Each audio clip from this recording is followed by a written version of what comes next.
थी सके तो माइनस में तव्हांखे कन्फ्यूजन हुजे हे 1 5 टाइम्स आहे मां हिनखे हिते लिखां थो 1 1 1 1 ठीकु आहे। हाणे हिन जे हेठों 1 0 1 0 थोरो परे परे करे लिखंदो जीअं कट करण में तव्हांखे आसानी थिए। हाणे ॾिसो हिकु मों 0 कट न थींदो या करण जी ज़रूरत न आहे, हिकु साॻियो अची वेंदो। हिकु मों हिकु कट थियो 0, हे तव्हांजे किताब मों दर्जो खयल आहे। हाणे हिते बि कट करण जी ज़रूरत न आहे, हिकु साॻियो अची वेंदो, हे 0 अची वेंदो, हे छा अची वेंदो 1 अची वेंदो। हे बिल्कुलु आसान हुयो दर्जो। हाणे अचूं था हे सम्झूं था पिया हिन टाइप जो जेको आहे सो क्वेश्चन सम्झूं था पिया। हाणे सभिनि खां पहिरियों उथंदे ई ॾिसो असांजो 0 मों हिकु कट नथो थिए, हेठियों अंग वॾो हूंदो आहे त कट न थींदो आहे, कट जे रूल जी तव्हांखे ख़बर आहे।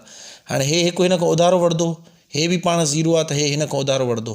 ॾिसो हाणे जॾहिं हिकु हेॾे वेंदो त बाक़ी हिते छा बचंदो, अॻ में उहो लिखो जीअं तव्हांखां ग़लती न थिए। मां हिनखे 0 हीअं करे मथां गोल दाइरो ॾेई छॾियां थो जीअं विसरे न।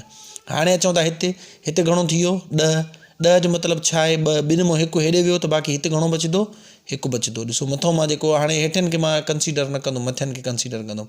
हे वरी हिकु हेॾे अची वियो थी वियो 10 10 जो मतिलबु छा आहे 2। हाणे ॾिसो असांजो ईअं सम्झो हे दर्जा न रहिया, हाणे असांजा मथे 2 1 0 इहो अची वियो ठीकु आहे। हे सिर्फ़ु पंहिंजी अंडरस्टैंडिंग जे लाइ 2 हालांकि बाइनरी सिस्टम में न हूंदो आहे। हाणे ॿिनि मों हिकु कट थींदो, हिकु बचंदो, हिते हिकु मों हिकु कट थींदो 0 बचंदो ठीकु आहे। हिते वरी अगेन 0 मों हिकु कट न थी सघंदो, जेकॾहिं तव्हां हिते न लिखियो हुजे हा न, तव्हांखां ग़लती थी वञे तव्हां हिकु मों हिकु कट करे हिते 0 लिखी छॾियो आहे ठीकु आहे। हाणे 0 कट न थींदो, इहो हिन खां उधारो वठंदो, हिन वटि न आहे त हे हिन खां उधारो वठंदो, हिन वटि न आहे त हे हिन खां उधारो वठंदो। हाणे अचो वरी वापसि सॼो प्रोसेस रिपीट कयूं था। हिकु हेॾे ईंदो त हिते थी वेंदा 10, हिते बाक़ी छा बचंदो 0, त अॻ में मां हिते इहो लिखंदुमि हिन जे मथां ठीकु आहे। हाणे हिते 10 जो मतिलबु आहे 2, हिकु हेॾे ॾींदो त बाक़ी हिते घणो बचंदो 1 बचंदो।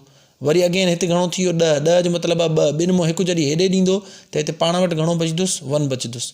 ऐं हिते वरी घणो थी वेंदो 10, जीअं हिकु हेॾे ईंदो 10 थी वेंदो। 10 जो मतिलबु छा आहे 2 आहे ठीकु आहे। हाणे अचो ॿिनि मों हिकु कट कंदासीं, हिकु बचंदो, हिते हिकु मों हिकु कट थींदो छा बचंदो 0, हिते हिकु मों हिकु कट थींदो छा बचंदो 0, ऐं हिते छा बचियो आहे 0 बचियो आहे। 0 मों 0 कट थींदो 0 बचंदो, हिते हिकु मों हिकु कट थींदो 0 बचंदो।